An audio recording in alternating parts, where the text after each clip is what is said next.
Hola a todos. Lo prometido es deuda. Por lo tanto, aunque sé que puede crear un poco de polémica, tal y como os prometí, hoy vengo a hablaros de... ¿De verdad suenan mejor los vinilos y las cintas? Veámoslo. La llegada a partir de los años 80 del siglo pasado de los soportes de grabación de audio digital, tales como el disco compacto, CD, supuso un cambio más que radical en la industria y en nuestra forma de entender la distribución de contenidos musicales. Por fin teníamos entre las manos un formato de calidad que podría perdurar a lo largo del tiempo sin desgaste, con el uso y manteniendo todas sus propiedades intrínsecas. Sin embargo, aunque para una gran mayoría de usuarios la calidad ofrecida era y ha sido más que satisfactoria, rápidamente surgieron detractores desde los sectores más audiófilos que renegaban del digital, los CDs y de sus primeras implementaciones por ser de inferior calidad sonora que sus equivalentes en otros formatos como los populares discos de vinilo, de los cuales volveremos a hablar el próximo viernes, los cassettes y magnetófonos de bobina abierta o reel to reel. En los últimos años hemos asistido a una triste época de decadencia en la calidad de las grabaciones, todas ellas analógicas o digitales, magnificada principalmente por los archivos digitales compartidos en las primeras redes peer-to-peer, con las enormes compresiones en digital para poder ser descargados rápidamente y reproducidos en o por streaming. El MP3 y sus derivados se hacían con el mercado de masas muy a pesar de los aficionados y oídos más exigentes. Pero la resistencia audiófila estaba ahí para plantar cara y desde hace unos años ha logrado que antiguos formatos analógicos renazcan entre las cenizas, argumentando una mayor calidad sonora y definición de la microinformación, cuidado, presente en sus pistas de audio. El primer formato en resucitar fue el vinilo, que parece que en los últimos tiempos también lo han hecho en las cintas de cassette. Los magnetófonos de bobina abierta, reel to reel, también están volviendo a retomar cierta cuota de mercado con fuerzas. Ha surgido todo un movimiento retro vintage por internet que aboga por estos antiguos formatos de cinta como el santo grial de la calidad sonora, y se venden tanto reproductores como cintas para grabar o con temas ya pregrabados por auténticas fortunas, auténticas barbaridades y animaladas. Y claro, después de ver y escuchar un montón de foros, recomendaciones, páginas en las que se venden, restauran estas reliquias, a uno le surgen sus dudas, la verdad, como he dicho en algún vídeo short. ¿De verdad se escucha mejor que los formatos digitales, el CD o los de alta definición como puedan ser el Super Audio CD, el DSD, el FLAC, el WAP, etc.? ¿Qué hay de cierto en las supuestas ventajas casi milagrosas que ofrecen estos formatos? Si me paso a estos formatos analógicos, ¿me mantendré en el nirvana de la calidad sonora o me quedaré como estoy hasta ahora, pero con menos dinero en mi bolsillo y en mi cuenta? Con una capacidad de almacenamiento bastante más que limitada que un CD convencional, los discos de vinilo resurgían hace unos años argumentando ventajas a veces un tanto esotéricas, pero que han calado en una gran parte del sector audiófilo. Para empezar, cualquier experto en el tema nos dirá que un vinilo o un magnetofón de bobina, a diferencia de un CD, registran absolutamente toda la información sonora musical, con todos sus armónicos y altas frecuencias, mientras que un CD pierde parte de esta información debido al muestreo digital, cosa que no comparto en absoluto, ya que el teorema de Nishkit-Shannon demuestra que es materialmente posible la reconstrucción exacta, insisto, exacta, de la señal original mediante una buena y correcta conversión analógico-digital. Esta afirmación, para mí, es algo incompleta, ya que el teorema de muestreo de Nitschke-Shannon demuestra que es materialmente posible la reconstrucción exacta de la señal periódica y continua en banda base a partir de sus muestras si la señal está limitada en banda y la tasa de muestreo es simplemente superior al doble de su ancho de banda. Es cierto que la calidad sonora obtenida depende de la banda limitada, es decir, si el ancho de banda escogido como fuente de sonido, en el caso de los CDs, es de 44,1 Ks, para poder almacenar toda la información musical hasta algo más allá de los 22.000 Ks de frecuencia superior, el máximo audible del ser humano, nuestro rango de audición, como ya he comentado, está entre los 20 y los 20.000, por lo que no hay pérdida ninguna, ni tan siquiera indicios de esta información sonora. También dependerá del posterior proceso de cuantificación que en el caso del CD se realiza a 16 bits de resolución y en otros formatos más modernos y más avanzados con 24 y 32 bits. Muchísima más potencia y muchísimo más exactos. Más que suficiente para que nos sea más que imposible distinguir imperfecciones en cada una de esas pistas y en cada uno de sus sonidos en ellos contenidos. El CD se caracteriza además por ausencia total del ruido de fondo, por tener una muchísimo mejor calidad de relación señal-ruido, diferencia entre la información musical y el ruido de fondo, una mejor separación entre canales, con una imagen estereofónica muchísimo más amplia, muchísimo más definida y una distorsión inferior, muy inferior, debido a la menor necesidad de amplificar la señal débil que era imposible extraer de los discos de vinilo, incluso de los magnetófonos o cassettes de mucha menor calidad.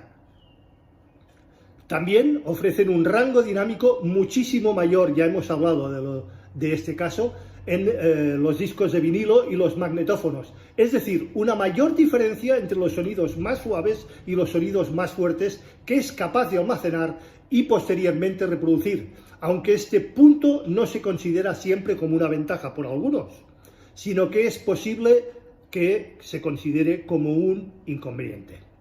El vinilo, en términos generales, tiene un mayor nivel de compresión del rango dinámico con el resto de los formatos. Pero veamos por qué. ¿Por qué? Cuando los primeros CDs llegaron al mercado, los procesos de edición para el nuevo formato no estaban lo suficientemente perfeccionados y los ingenieros de sonido no sabían además cómo aprovechar este enorme nuevo rango dinámico. El resultado fue un audio con menos fuerza, con menos pegada y sobre todo con un volumen inferior a la del vinilo y a las cintas, situación que se solucionó muy poco tiempo después, pero que dejó un amargo sabor de boca en muchísimos aficionados y sobre todo en el mundo audiófilo. El vinilo, en términos generales, tiene un mayor nivel de compresión del rango dinámico que el resto de formatos, debido a la forma en que se tienen que grabar los surcos en la superficie del disco, limitada tanto en profundidad como en anchura, propias limitaciones físicas. Esto supone que perdamos la sutileza y diferencia entre los sonidos más fuertes y los más suaves, algo que en la nueva ola de apasionados por los magnetófonos se ha sabido más que aprovechar en su favor, ya que el magnetófono ofrece más rango dinámico que los vinilos, cosa que mejora. Y es que a diferencia del vinilo, la cinta es capaz de recrear mucho mejor el rango dinámico original de una grabación sin tanta compresión y con la mejor gestión de agudos y las frecuencias graves.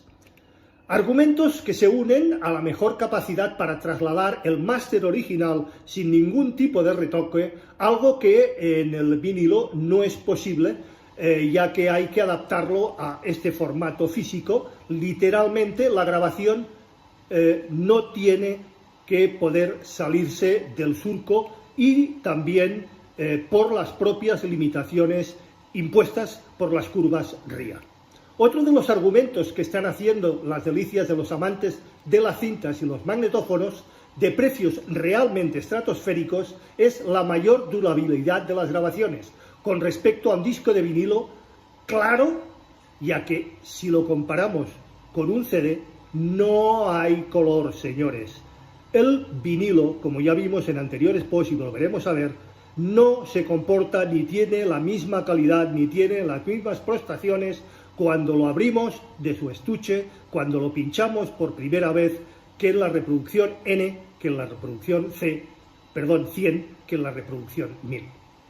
El argumento es el siguiente: mientras que un vinilo es como un derivado de Misión Imposible, en el que tras cada audición esta da un paso más hacia atrás, cerca de la autodestrucción por el rodaje de la aguja simplemente en su superficie, un magnetófono de cinta no sufre de esos problemas, sufre de algunos otros.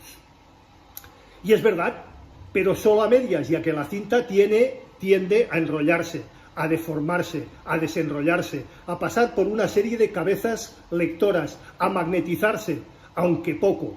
Van degradando cada vez que la utilizamos su información almacenada magnéticamente a cada escucha. Es cierto que no es un problema tan destacable como en el caso de los vinilos, pero está ahí, os lo aseguro, y hará que la calidad de la música no sea la misma en la primera audición, igual que en los vinilos, que en la audición N, que en la audición 100, que en la audición 1000. En este punto, cualquier audófilo amante de las cintas nos argumentará lo siguiente: bueno, lo que más nos has contado hasta ahora tiene cierto sentido, pero aún así los magnetófonos cuentan con un sonido más cálido, que llevan más las frecuencias medias y es mucho más agradable para la escucha que el vinilo, algo más frío y no tan gélido como los formatos digitales o los CDs. Bueno, pueden tener su razón. Y de alguna manera lo tienen, sobre todo si se compara el reproductor con un amplificador clásico a válvulas. También hemos hablado sobre ello. La clave está en la distorsión armónica introducida por el propio reproductor, el preamplificador y el amplificador, y sobre todo por las distorsiones armónicas de segundo orden. También hemos hablado de ellos. Básicamente lo que hacen es incorporar un defecto, en el que se añaden frecuencias armónicas, es decir, múltiplos enteros o submúltiplos de las frecuencias originales, a la señal original con mucha menor amplitud, pero lo suficientemente como para que éstas sean audibles. El efecto es una manera de entender por nuestras mentes ese sonido más agradable y cálido, que llena el espacio con rapidez, pero que en realidad no es más que una distorsión de la señal original que debería hacernos dudar de si estamos buscando realmente alta fidelidad o un sonido coloreado que se amolde a nuestros gustos ancestrales de escucha.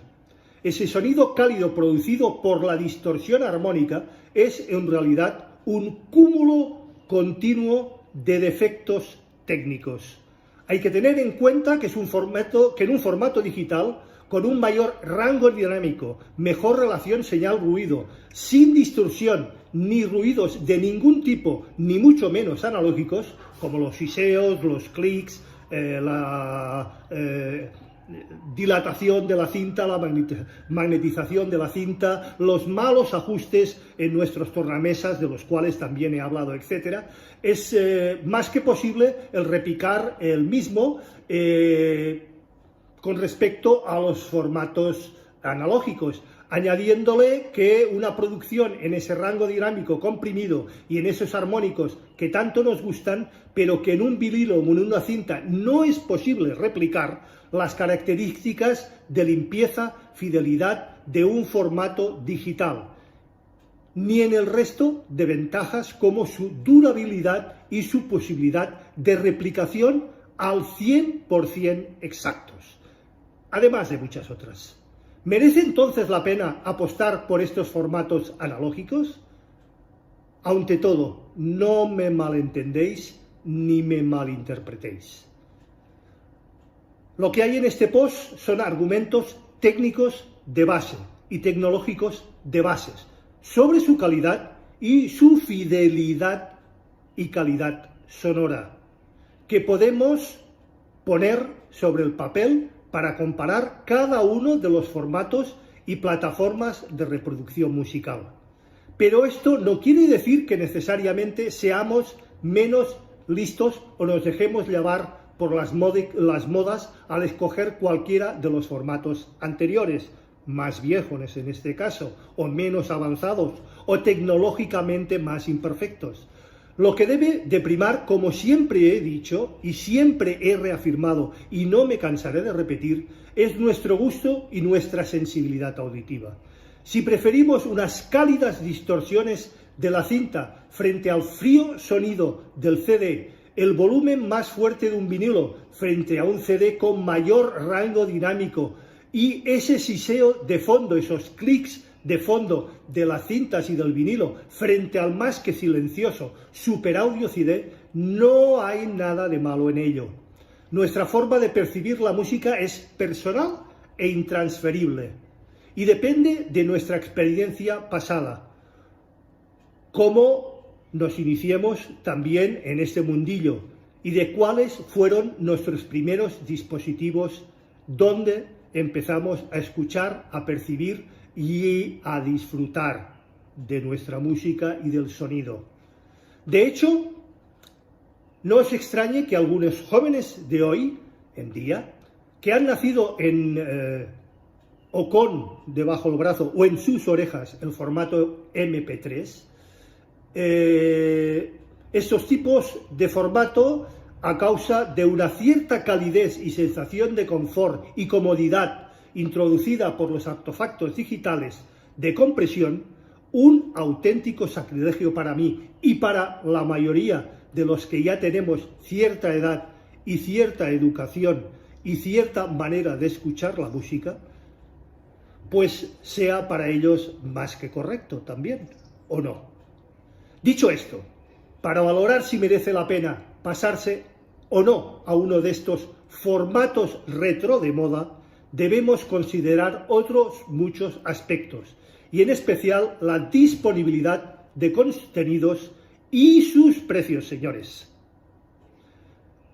No hay la misma disponibilidad en vinilos y en cintas que en formato digital, y mucho menos de alta calidad y que sean apreciados por los grandes audiófilos. Si bien es cierto que en el mundillo del vinilo se han revitalizado mucho en los últimos años y tenemos a nuestra disposición multitud de reproductores de discos a precios razonables, vinilos de todos los precios, colores y calidades, y no podemos decir lo mismo en el caso de los magnetófonos ni de las cintas de carrete abierto o reel-to-reel. Los que actualmente podemos encontrar por internet se venden muchas veces como piezas de coleccionista y a precios realmente desorbitados. Y algo similar ocurre con las cintas, muy difíciles de encontrar y que pueden llegar a costar tranquilamente entre 200 y 450 euros sin ningún tipo de problemas, o más. Ya no hablemos de los discos audiófilos de primera pensada, de direct to disc, de Master Authentication y demás artilugios que además, mira tú por dónde, han caído algunos de ellos en ciertas consideraciones un tanto, digamos, problemáticas. Además, a estos precios se le suman los del resto de componentes del sistema de sonido, que tendrán que estar, por supuesto, a la altura para extraer el máximo potencial posible de cada uno de ellos en nuestro equipo. Muy bien, pero vuelvo a insistir, ¿merece la pena? ¿O tendré una mejoría notable con respecto a los formatos de sonido de alta fidelidad digitales? Mi experiencia es que si la grabación está correctamente realizada, la mezcla está correctamente realizada y el mastering está en las mismas calidades, tanto en analógico como en digital, no vale la pena. Mi experiencia es que si esta grabación está correctamente realizada y adaptado al formato de almacenamiento, las diferencias sónicas son totalmente inapreciables y totalmente imperceptibles. Si podéis elegir, mejor gastad vuestro presupuesto en unos buenos altavoces, unos buenos amplificadores y una buena instalación acústica y acondicionamiento de la misma. Y disfrutad con grabaciones de calidad. Vuestros bolsillos y vuestros oídos os lo agradecerán.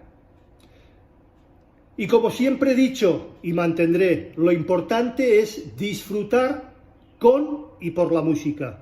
No estar distraído con otras banalidades que no nos permiten hacerlo.